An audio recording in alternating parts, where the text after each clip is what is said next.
irmãos me ouvem bem? Amém?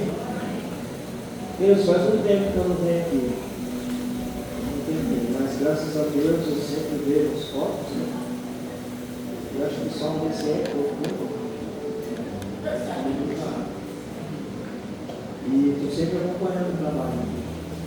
É bom a gente ver o trabalho sempre crescendo, sempre prosperando. E hoje vocês têm o privilégio, meus irmãos, né? Estava conversando com o pastor Vando, hoje vocês têm o privilégio de tê-lo integralmente para vocês.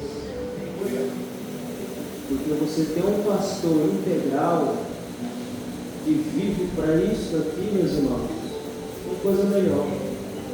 Porque quando nós estamos na nossa vida, na nossa vida de trabalhar e ter que cuidar da igreja, ter que cuidar do povo, a igreja sempre vai receber o resto de nós. Porque não tem como nós nos dedicarmos inteiramente, sabendo que nós temos que trabalhar para colocar o de comer na casa, e aí o que vai sobrar é o resto mesmo. Mas quando você tem o privilégio de ter um pastor integral, ele vai dar o melhor dele para vocês. Então isso é um privilégio para a igreja do Senhor. Amém, meus irmãos? Aleluia. Também nosso irmão presbítero Elias, nosso irmão Théo, graças a Deus, fico feliz de estar aqui na casa do Senhor, sei que estão bem cuidados e bem pastoreados. Amém, meus irmãos? Abra a sua Bíblia comigo no livro de Apocalipse. Vamos aproveitar que está estourando bom para tudo quanto é lado, né? Bom, vamos falar de esperança. Enquanto eles se explodem, nós falamos de esperança. Apocalipse, capítulo de número 4 e o verso de número 3. Se algum irmão aí puder nos ajudar, leia aí o verso 3 para nós. Aquele que estava sentado era de aspecto semelhante a jaspe e sardônico, com arco-íris parecendo uma esmeralda, circundava o trono. Meus queridos, se eu perguntar para você qual é o aspecto de Jesus, nós sabemos, porque os evangelhos falam qual é o aspecto dele. No Antigo Testamento também diz qual é o aspecto dele, com o que ele se parece. E a missão de João aqui é dizer Deus é semelhante a quê? Com o que é que ele se parece? E João tenta fazer uma coisa impossível, porque não tem como descrever. Então o que João pega? Ele vai usar algumas figuras de linguagem importantes no texto para exemplificar ao que Deus se assemelha. O livro de Apocalipse, os irmãos dizem que ele é um livro difícil pela quantidade de simbolismo que ele tem. E às vezes nós abandonamos esse livro, deixamos de lado por conta disso. Mas quando nós começamos a estudar o livro, e entender o livro, nós começamos a entender como este livro coloca na alma humana a esperança. A esperança de que Cristo vem buscar a sua igreja. Aleluia. Irmão, eu costumo ler um texto, se alguém tem dúvida que a Bíblia cumpre o que ela diz, porque o autor dela, quando ele diz alguma coisa, ele cumpre. Abra comigo, nós vamos tratar dessa visão aqui, que fala da glória e do caráter de Deus, da soberania de Deus, meus irmãos. Eu costumo dizer, Isaías capítulo 66, versículo 8, Irmãos, nós não temos que nos preocupar com as coisas desta terra.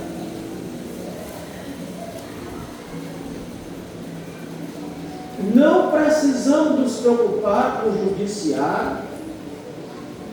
Não precisamos nos preocupar com a bandidagem e a corrupção que acaba com o país. Não precisamos. Porque João está dizendo quem é que está sentado no trono. João está dizendo quem é que tem o controle de todas as coisas. Glória a Deus. Não é nenhum de nós aqui. Nós não temos o controle de nada. Os governantes não têm controle de nada, haja vista que a Bíblia diz, em Romanos capítulo 13, que eles são colocados e são tirados por Deus. Então não preciso me preocupar com isso. Aleluia. Quem tem que se preocupar com isso é Deus. Eu me preocupo em servir a Deus. Porque eu preciso focar. Eu preciso focar em estar preparado para que a hora que Ele chamar a sua igreja, eu estou pronto. E quando eu começo a olhar demais para as coisas desta vida, eu começo a me distrair e começo a perder o foco. Aí, meu irmão, se você perder o foco, ele vem e aí você fica para o segundo tempo, que vai ser muito difícil. Isaías 66, versículo 8. Leia aí, já que você gosta de ler, leia. 66. Isaías 66, 8. Quem já ouviu uma coisa dessas? Olha, irmão, preste bem atenção no que o profeta vai dizer aí. Está fazendo uma pergunta. Continua. Quem já viu tais coisas? Pode uma nação nascer num só dia? Ou pode-se dar à luz um povo num instante? Pois Sião ainda estava em trabalho de parto e deu à luz a seus filhos. A pergunta que o profeta faz é: pode uma nação nascer em um único dia? Para nós é impossível. Mas para quem controla, quem manda, quem detém todo o poder, ele faz isso aí. E ele fez isso em 1948. E um dia Israel pisou de volta na sua terra. Porque era uma promessa de Deus. Eu vou trazer vocês de volta e ninguém mais vai tirar você dessa terra. Por isso que eu não me preocupo, irmão. Aleluia. E cada hora que alguém diz vamos devastar, vamos acabar, eles vão lá e dão cabo do peão um dia só, porque Deus continua guardando e protegendo a sua nação, porque Ele vela pela sua palavra. Irmão, se Deus cuida dos judeus que não reconhecem a Jesus como Messias, imagine nós, que reconhecemos que Ele é o Messias, que Ele é o Senhor e que Ele está preparando a sua igreja para voltar com Ele para as moradas eternas. Então você não tem que se preocupar com isso não. Se preocupe com a tua vida e se preparar para o Senhor e deixa essas questões para quem pode resolver. E só Ele pode resolver tudo. Aleluia. Aleluia. Joel capítulo 2, versículo 28. Eu vou entrar no texto, meus irmãos. É só para vocês entenderem como a Bíblia é verdadeira em tudo aquilo que ela diz. Ela não falha. Joel capítulo 2, versículo 28.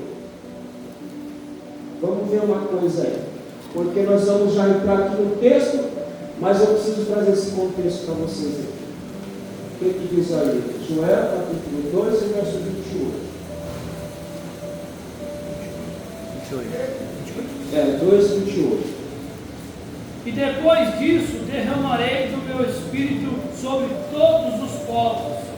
Os seus filhos e suas filhas profetizarão, os velhos terão sonhos, e os jovens terão visões. Olha, irmão,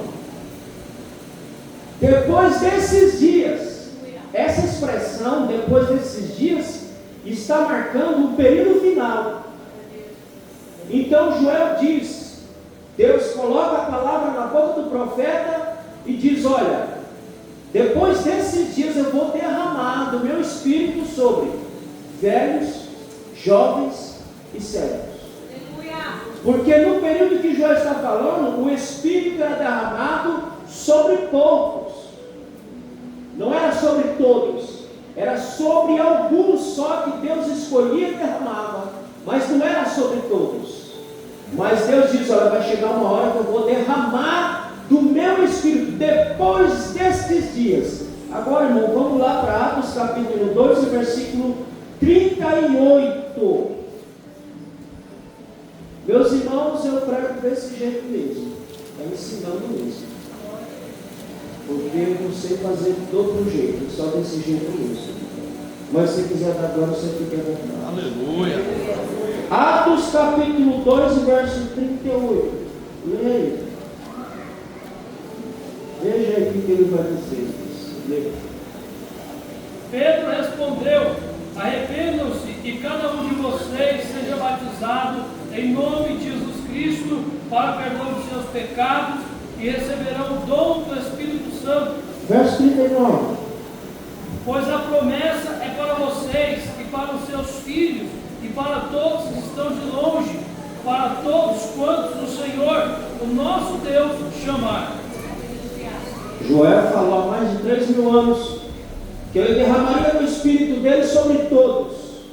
E agora no século 21, essa palavra continua se cumprindo, porque ele continua chamando as pessoas, salvando as pessoas e derramando do seu Espírito sobre as pessoas. Aleluia.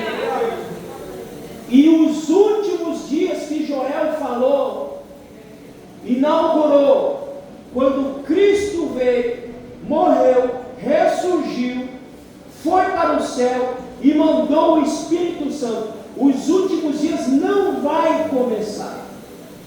Os últimos dias já começou com a vinda do Cristo e com a vinda do Espírito Santo. Se lá no século I já estava nos últimos dias, imagine agora no século XXI. A nossa saída daqui, irmão, está próxima. Mas João, ele mata a nossa curiosidade aqui. Como é que Deus se parece com o quê? E a tarefa dele é difícil, porque ele quer descrever com o que Deus se parece. E quando ele faz essa tentativa de descrever a Deus, ele está mostrando a glória e o poder de Deus.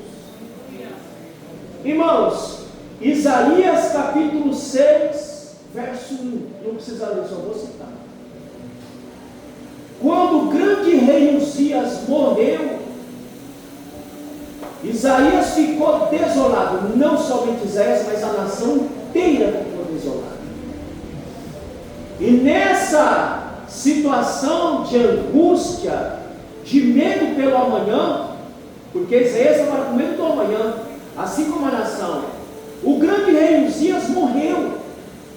Homem poderoso, homem bom, homem sábio. Quem é que vai agora assumir esse negócio? Quem é que vai cuidar do povo agora? Irmão, isso aqui é para você prestar bem atenção. Que Deus sempre se revela aos homens. Mas Ele não se revela de qualquer maneira, de qualquer forma. Deus sempre se revela aos homens para suprir as necessidades dos homens. E a necessidade de Isaías naquela hora era: quem é que vai reinar sobre o povo? E Isaías passa a ter a mesma visão que João está tendo. Ele vê Deus em um alto e sublime trono, rodeado por sua glória, os seus serafins de frente, louvando e cultuando e glorificando ao Senhor. Irmão, e quando Deus aparece em uma visão para ele, sentado num alto e sublime trono, Isaías entendeu a mensagem de cara. Ele disse: o trono nunca esteve vazio, porque o rei de Israel está sentado num alto e sublime trono. E João passa a ter a mesma visão. Deus assentado no alto e sublime trono, dizendo: Ele detém o controle de tudo e de todos, meus irmãos. Nada escapa ao domínio e ao controle de Deus. Mas João tenta, numa linguagem humana, limitada, descrever esta glória. Eu não sei, tem internet aqui, mano? Então o menino aí da mídia aí, acha para mim pedra de jaspe e sardônio. Cadê? Pedra de jaspe e sardônio. Acha aí. Põe no Santo Google aí que ele vai achar rapidinho para vocês verem o que são essas pedras. Mas enquanto eles tentam achar ali, eu continuo aqui. Então ele tenta descrever com o que Deus se parece. E nessa tentativa, João descobre uma coisa: não tem como eu reduzir a Deus a categorias humanas. Os irmãos estão me entendendo? Amém. Não tem como nós reduzirmos a Deus em categorias humanas, portanto que nós não podemos explicar Deus. Nós não podemos nem entender, irmão. Porque Paulo diz que ele escapa a nossa mente.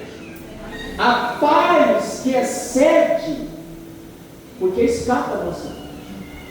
Então, João tenta fazer isso, descrever a Deus com as linguagens humanas, e ele descobre que não dá. Ele não consegue fazer isso porque não tem como reduzir Deus. Agora, irmão, olha o mistério de Deus. Veja lá. Um Deus que João está tentando descrever, e que ele chega à conclusão: não dá para descrevê-lo com categorias humanas, porque não dá para reduzir quem é todo absoluto. Mas se você abrir em Filipenses capítulo 2, você vai ver que este ser absoluto se reduziu a uma imagem, não só uma imagem, mas ele se reduziu à semelhança de homem, ele se reduziu à semelhança de servo. Irmão, para Deus reduzir-se só a como homem já foi demais. Mas ele não veio só como homem. Achou aí, meu filho? Jaspe? Coloca aí no Santo Google que ele vai achar lá: pedra de jaspe e sardônio. Pronto, o menino vai resolver aí. Pronto. Mas ele veio em semelhança de homem. Aí ele desceu mais. Ele desceu como servo. Irmão, o servo no século I era a coisa mais ralé. O servo não tinha nem nome. O servo não tinha nem genealogia, porque era servo, era ralé da sociedade. E Jesus veio nesta forma. Ele veio como servo para servir a humanidade. E lá no texto vai dizer que ele veio como servo, foi obediente, e obediente até a morte, e morte de cruz, para nós termos o privilégio que nós temos hoje, de poder estar aqui nesta casa, louvando ao Senhor, glorificando ao Senhor, ouvindo a palavra e sendo revestido com a graça de Deus, porque Ele se reduziu. João não conseguiu reduziu a si mesmo para salvar a mim e a você.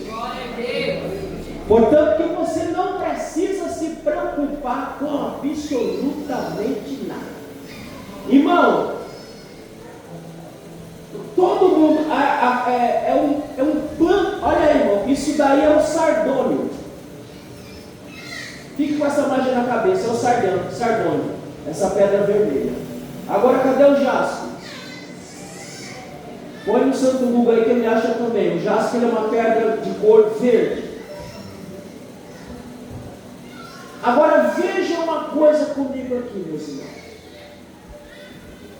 Deus se reduz, salva o ser humano e diz para nós que Ele está no trono e detém todo o controle. A mídia sempre gosta de dizer que as geleiras estão derretendo.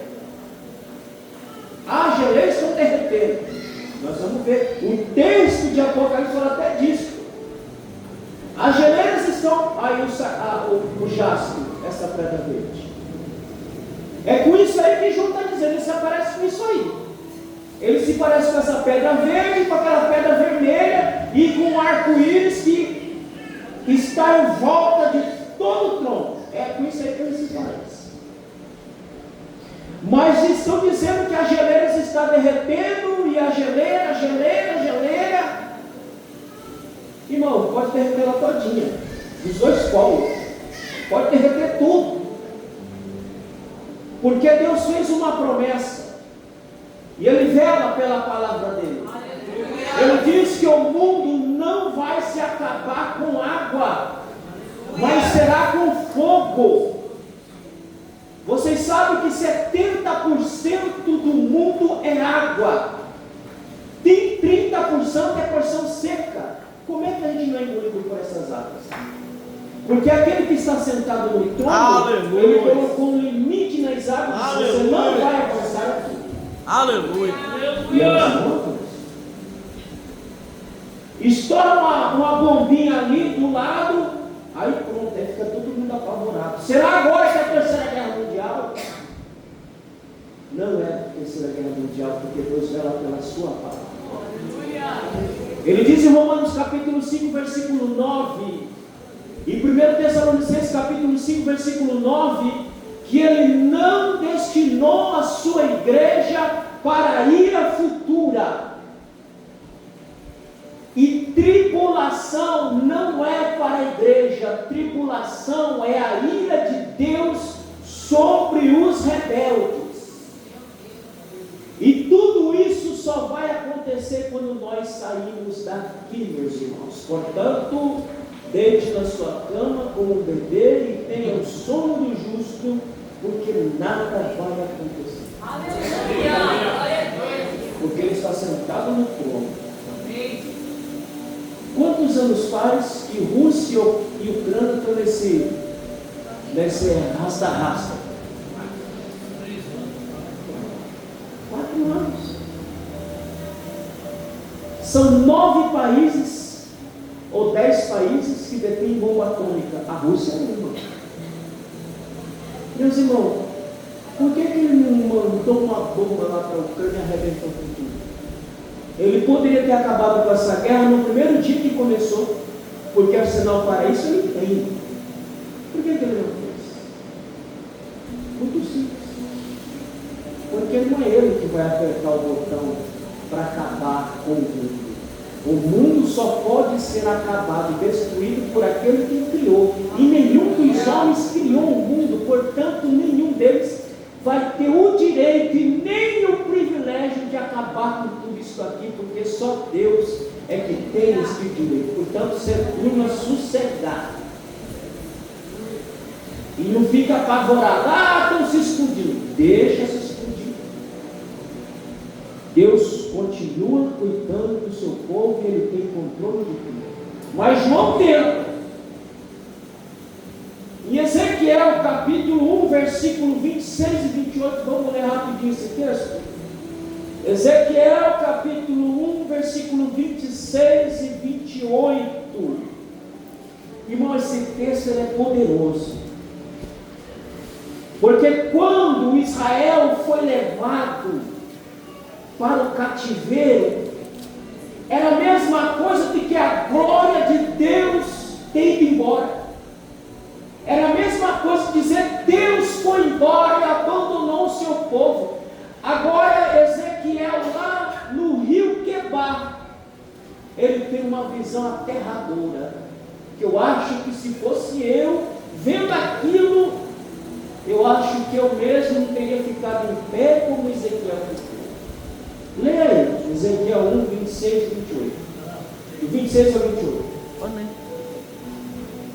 Acima da abóbada, sobre as suas cabeças, havia o que parecia um trono de safira, e bem no alto, sobre o trono, havia uma figura que parecia um homem.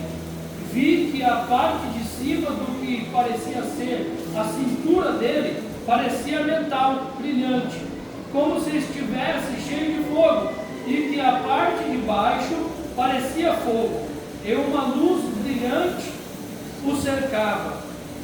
Tal como a aparência do arco-íris nas nuvens de um dia chuvoso, assim era o resplendor do seu redor, ao seu redor.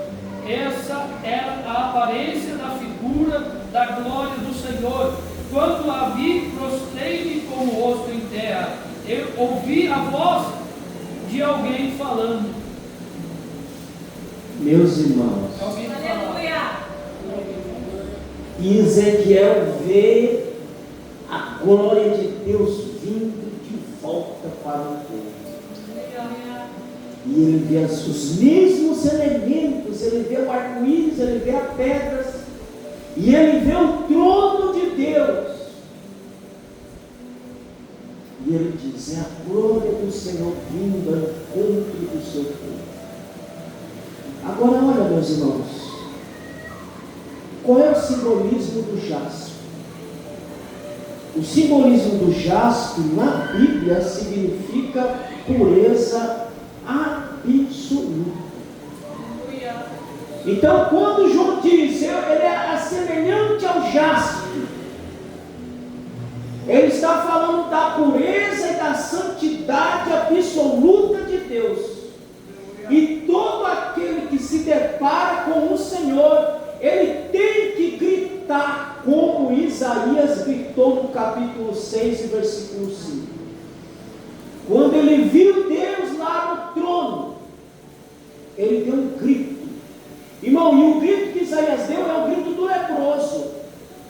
Quando o leproso entrava na cidade, ele tinha que gritar bem alto, que era para todo mundo ouvir e sair de perto dele.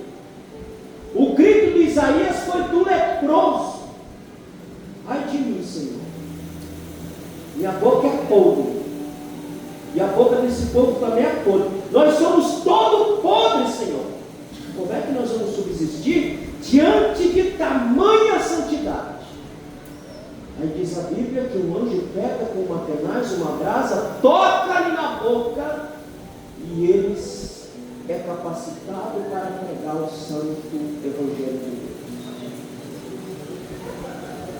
E o jaspe remete para essa santidade, para essa pureza absoluta.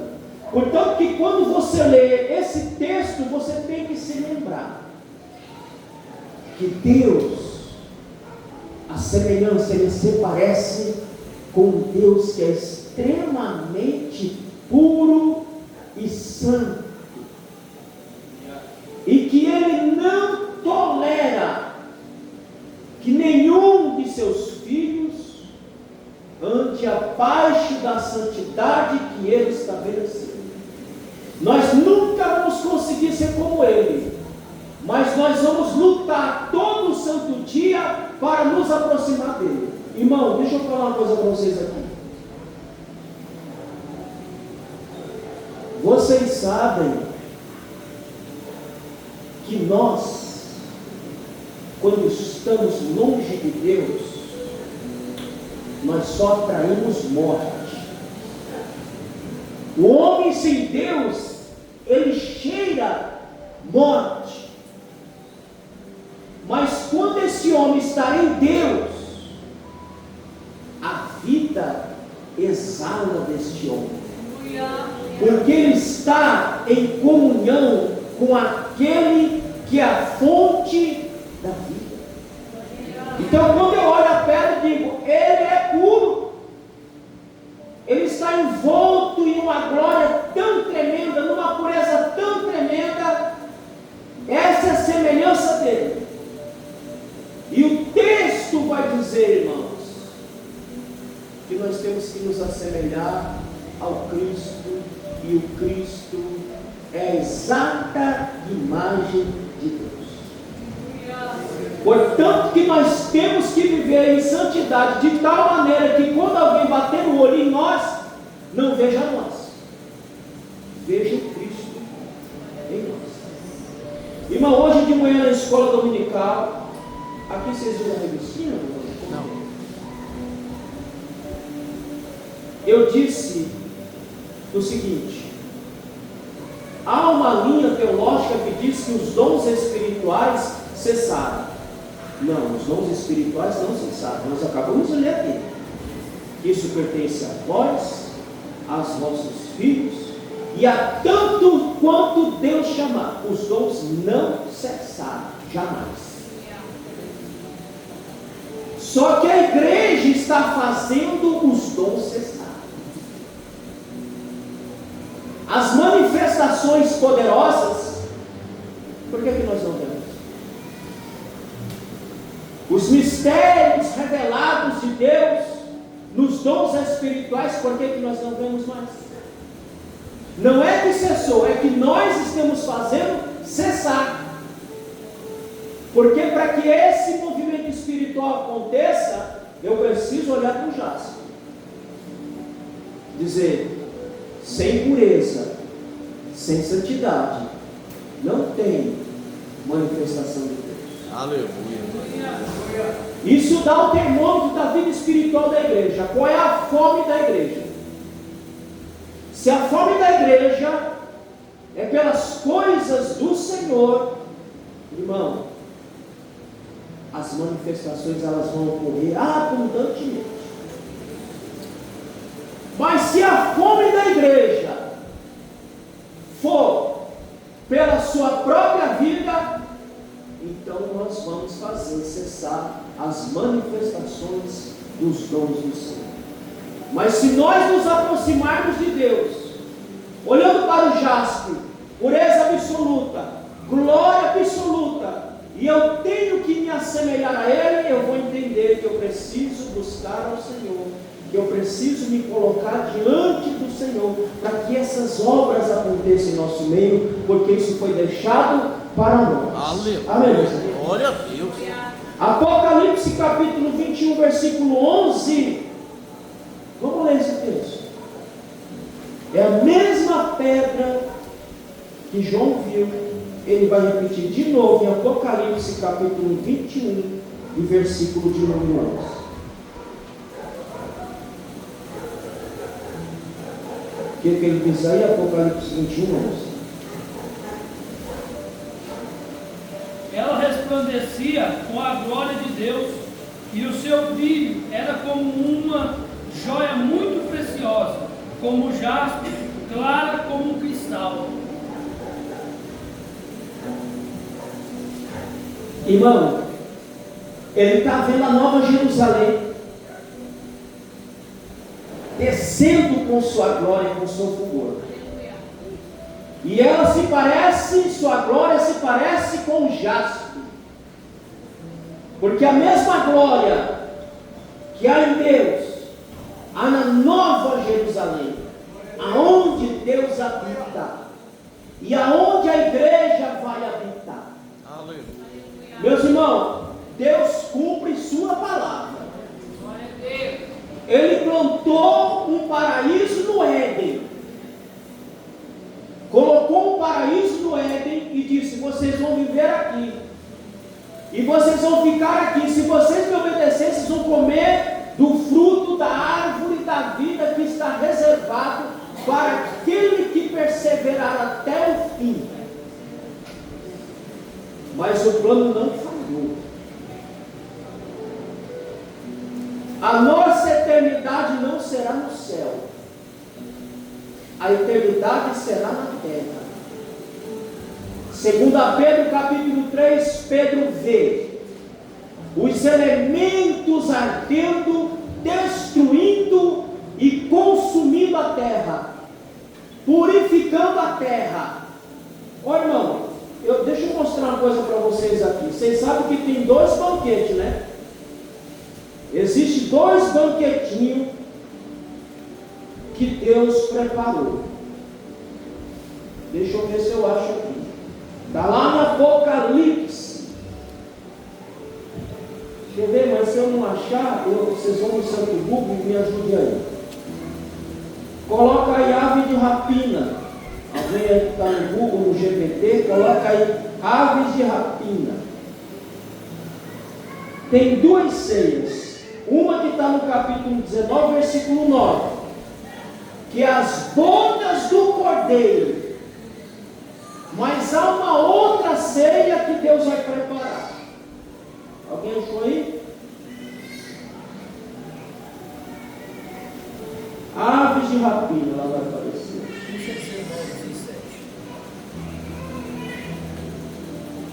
É esse mesmo. Leia eles.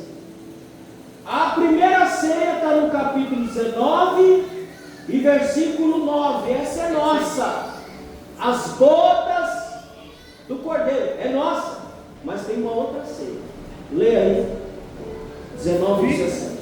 Vi o anjo que estava em pé no sol e que chamava em alta voz a todas as aves que voavam pelo meio do céu. Venham, reúne-se para o grande banquete de Deus. Este banquete aqui, meus irmãos, quando Jesus voltar com a sua santa igreja, colocar os seus pés no Monte das Oliveiras, e diz a Bíblia que com o sopro de sua boca, Deus irá matar o anticristo e todos os seus exércitos. E diz a Bíblia em Apocalipse que para enterrar aqueles corpos todos, levarão 7 meses. Mas enquanto enterra tudo, os urubus vão se fartar, porque Deus preparou para eles uma grande ceia. Aí, querido, a pergunta é para nós: de qual delas eu vou participar? Daquela das bodas do Cordeiro? Porque quem for participar das bodas do Cordeiro tem que olhar para o jaspe e tem que olhar para o sardônio. Se parar de olhar para si, olhar para o mundo e achar que Jesus está longe para vir, você corre um sério risco de ser o participante dessa segunda ceia, onde os urubus vão acabar com os corpos que ali ficaram. Mas nós lutamos para participar das bodas do Cordeiro. Agora o sardônio. O sardônio é aquela pedra vermelha. O jaspe nós já entendemos, que significa a pureza, a glória absoluta do Senhor, a santidade absoluta do Senhor. Agora o sardônio no texto sagrado, ele sempre simboliza a majestade e o juízo de Deus. Meus irmãos, nunca falem isso. Deus é justiça e amor. Tire isso, tire esse erro, não existe isso. Porque quando eu falo isso, eu digo assim: quando Deus age com amor, Ele age só com amor. E quando Ele age com justiça, Ele age só com justiça. Não existe isso, Deus. Deus é um amor justo. Ele retribui a cada um segundo as suas obras, nem mais e nem menos, porque Ele é um amor justo. E quando nós olhamos para o sardônio, nós lembramos da justiça e do juízo de Deus. Nós lembramos que Deus é aquele que retribui segundo as nossas obras, segundo aquilo que nós fazemos. Há uma expressão em Apocalipse, capítulo 2 e capítulo 3, que ele vai falar com a igreja, a 7 igrejas da Ásia. A expressão, ela vai sempre aparecer lá: conheço as tuas obras. Ela vai aparecer, para as 7 igrejas vai aparecer lá: conheço as tuas obras. Vocês não me conhecem, vocês conhecem o que eu me dou a conhecer, mas quem me conhece de fato e de verdade é Deus. Portanto, que Deus sabe exatamente qual é a motivação que tu vem para cá hoje. Você veio para cá para dizer: olha, pastor, eu estou aqui. Ou você veio para cá para louvar, para glorificar ao Senhor. Ele conhece a motivação com que você faz as coisas para Deus. Eu não sei, o pastor não sabe, mas Deus sabe qual é a motivação com que você faz as coisas para Deus. Ah, eu vou varrer o chão. Com qual motivação? Não, por não o pastor ver que eu estou ativo. Ah, é só do pastor ver?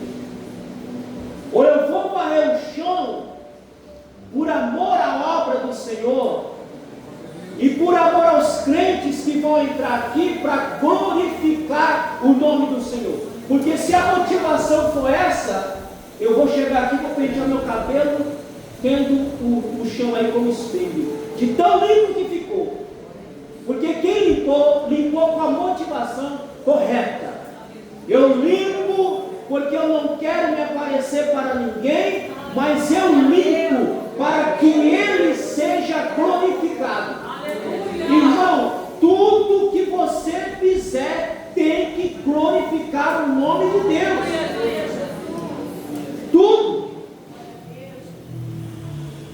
Qualquer coisa que você fizer, o nome dele tem que ser glorificado.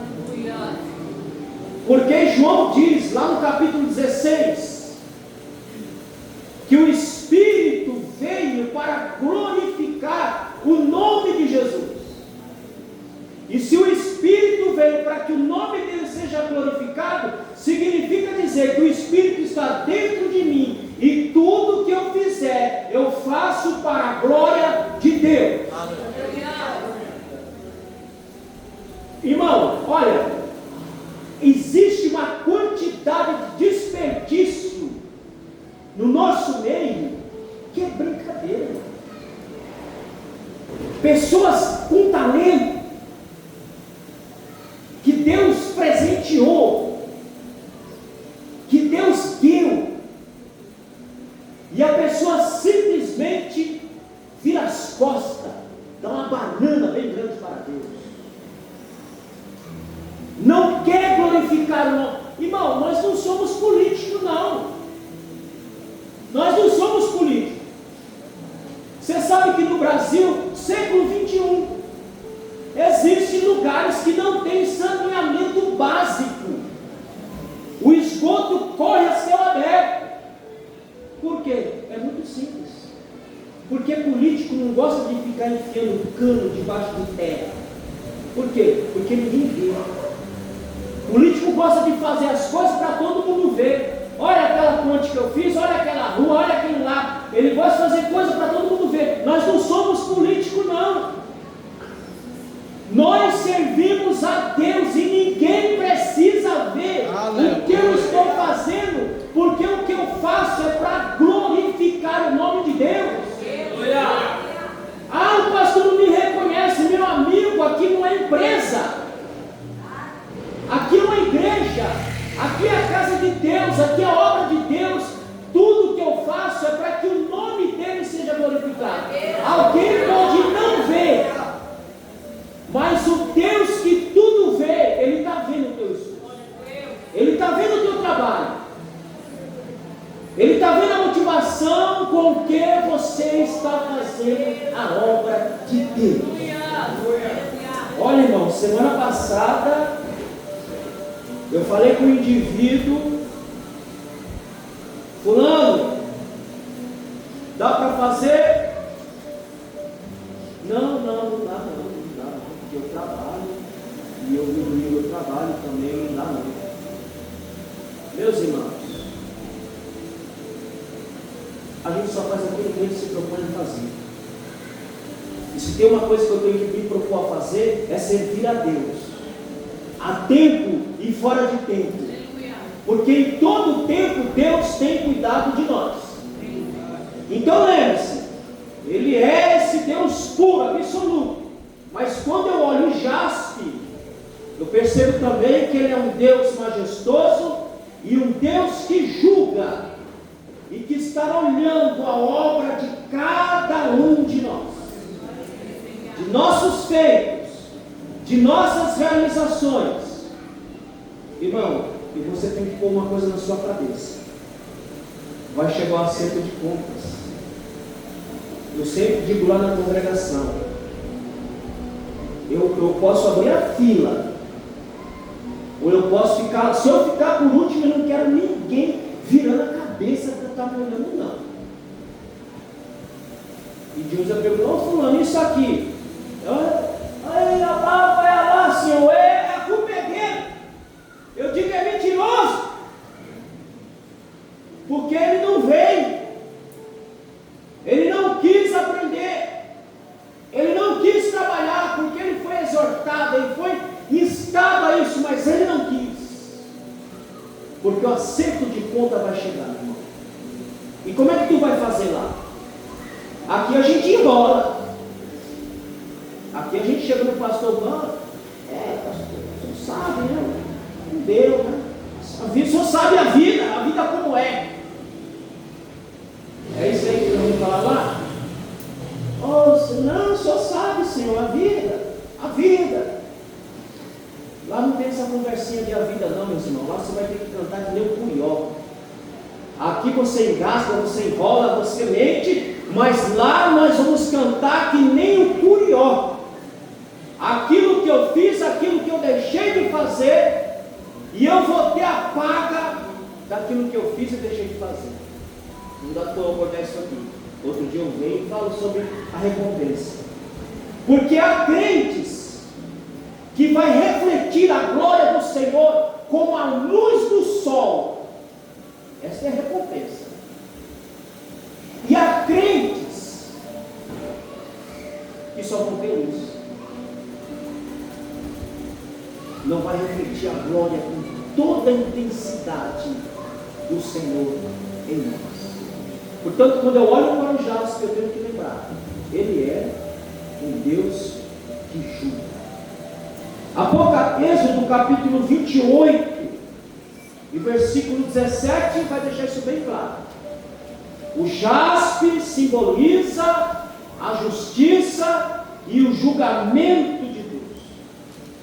Para encerrarmos, nós vimos a glória indescritível de Deus, porque não dá para descrever um Deus tão poderoso, tão absoluto como esse.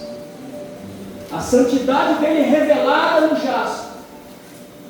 E agora estamos vendo a justiça divina, aonde Êxodo 28 vai deixar isso bem claro. Agora tem um detalhe que eu preciso falar a vocês. A Bíblia, aqui em Apocalipse, diz que Ele é o Alfa e o Ômega, o primeiro e o último. Quando você volta lá para Êxodo, acho que é capítulo 21 ou 22, não vou lembrar agora, mas quando é feita a roupa do sacerdote, é feito um efode, um colete. E a primeira pedra que encabeça esse colete é o sardônio, justiça. E a última pedra é o jaspe, a santidade. Então, quando o judeu olhava para aquilo, ele já entendia. Agora veja, a primeira pedra, o sardônio. A última pedra do efode, jaspe. Aí ele diz: eu sou o primeiro e o último, eu sou o alfa e o ômega. Significa dizer, meu irmão, que ele tem que ser o centro da nossa vida. nós temos que estar no centro da vontade de Deus.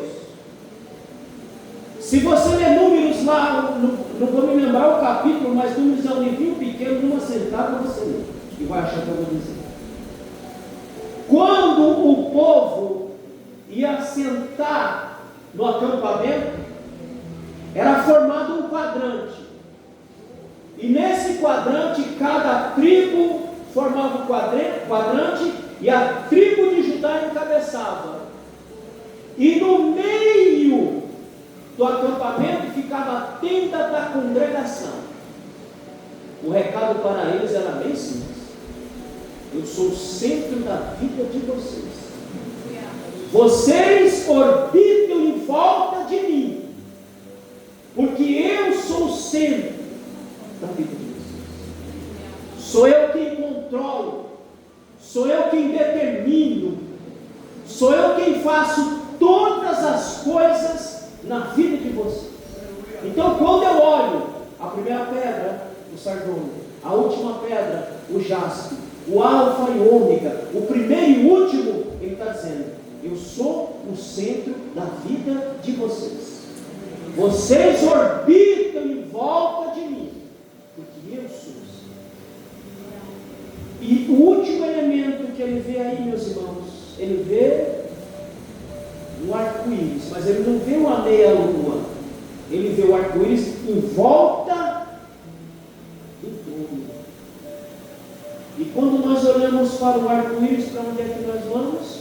Para Gênesis capítulo 19, capítulo 9, aonde Deus sela uma aliança com Noé e diz: nunca mais eu vou acabar o mundo com água. E toda vez que você olhar este arco-íris aí, você vai lembrar dessa aliança. Mas o interessante é que ele está em volta. Significa dizer, meus irmãos, que o juízo não descarta a misericórdia. O juízo de Deus não exclui a misericórdia. Porque quando eu olho o arco-íris, eu vejo a aliança e eu vejo a misericórdia. Mesmo no juízo de Deus, a misericórdia não está excluída, porque toda uma geração passou, mas quem estava dentro da arca, guardado, foi salvo, porque o juízo de Deus não exclui a sua misericórdia. Significa dizer, meu irmão, que por mais que o Senhor entre em juízo com o homem, Ele nunca deixa de tratar com misericórdia. Até a grande tribulação, nós vemos a misericórdia de Deus. Lá em Mateus capítulo 24 está dito: se aqueles dias não fossem abreviados, nenhuma carne se salvaria. Não é esses dias. A tribulação tem um período de 7 anos. Se esse período fosse estendido para 14, 20, ninguém se salvaria. Mas Deus abreviou para 7, porque mesmo neste período, a misericórdia do Senhor vai alcançar as almas que aqui ficarão. Mas nós estaremos guardados como cordeiro. Enquanto o mundo experimenta a ira do Senhor, nós estamos nas bodas do cordeiro. E diz a Bíblia que quando nós chegarmos lá, nós vamos ser servidos por Ele e comeremos da árvore da vida que nos foi vetada. Mas quando nós lá chegarmos, nós vamos ter o privilégio de comer da árvore da vida para estar com o Senhor. Meu irmão, você sabe por que você tem dificuldade de lidar com a morte? Qualquer ser humano, não existe ser humano: eu estou preparado para a morte, para alguém da minha família, ninguém está preparado para a morte. Não existe isso. Não existe. Sabe por que não existe? Porque o ser humano não foi criado para morrer. O ser humano foi criado para viver. Nós escolhemos a morte, mas Deus não nos criou para morrer. Deus nos criou para viver. É por isso que nós temos dificuldade de lidar com a morte, porque nós não fomos criados para morrer, nós somos criados para viver. Veja, irmão, o juízo foi posto. O dia que você comer, você vai morrer. Mas a graça também foi posta. Gênesis 3,15. Vai vir um que vai pisar na cabeça da serpente e vai te dar a vitória. Porque o juízo não descarta a misericórdia do Senhor. É por isso que João vê o arco-íris em volta do trono, porque no trono está o juiz, mas ele dá a garantia que mesmo no juízo, a misericórdia dele não ficará excluída, ela participará, trazendo redenção e salvação para os homens. Até na grande tribulação haverá salvação. Na grande tribulação, a pregação do Evangelho será maciça. Diz o texto que o Evangelho do Reino será pregado. Mateus 24:14. O Evangelho do Reino é o mesmo Evangelho da graça, mas é do Reino, porque está preparando as pessoas para entrar no Reino de Cristo quando Ele vier a esta terra. Então haverá salvação. Haverá uma força missionária de 140 mil, número simbólico, de judeus pregando a palavra. Haverá um anjo que cortará do ocidente ao oriente, pregando a palavra. Porque o juízo não exclui a misericórdia de Deus. Até ali a misericórdia de Deus será estendida para todos os homens. Então João diz com o que ele se parece? Ele se parece com jaspe, santidade absoluta. Ele se parece com o sardônio, majestade e juízo absoluto. Mas ele também se parece com o arco-íris que está em volta, e um detalhe, que o arco-íris tem cor de esmeralda, verde, porque o verde simboliza a esperança. Então, meu irmão, quando você olha para esta visão, você tem todos os elementos para que tua vida seja confortada pela palavra de Deus. E para encerrar, uma irmã, essa semana aconteceu isso, um aluno me mandou uma mensagem dizendo que a irmã estava orando, e orando, o Senhor me deu uma palavra. Ainda bem que os crentes aqui não faz isso, viu, irmão? O Senhor me deu uma palavra aqui, uma palavra, Senhor. E ela foi abrir a Bíblia. Aonde caiu? Entre os testamentos, não tem aquela folha branca? Caiu a Bíblia. Aí ela foi perguntar para o irmão lá: ô irmão, o que será que Deus está querendo dizer? Aí ele veio perguntar para mim. Eu falei: irmão, deixa eu falar para você, não deixa de ser burra. Irmão, eu sou muito grosso. Vamos ler a Bíblia. Vamos ler a Bíblia. Não é assim que se lê a Bíblia, com a sorte. Irmão, você já pensou, você está lá orando? Ô Senhor, irmão, eu falei hoje de manhã. A gente fica orando. O Senhor me revela a palavra. Que palavra que a gente quer que Deus revele mais? Ele já deu 66 livros que dá trabalho. Você quer mais trabalho ainda? Ô Senhor, me revela a palavra. Aí eu mando lá. Olha. Então ela falou: não, você não é a Bíblia.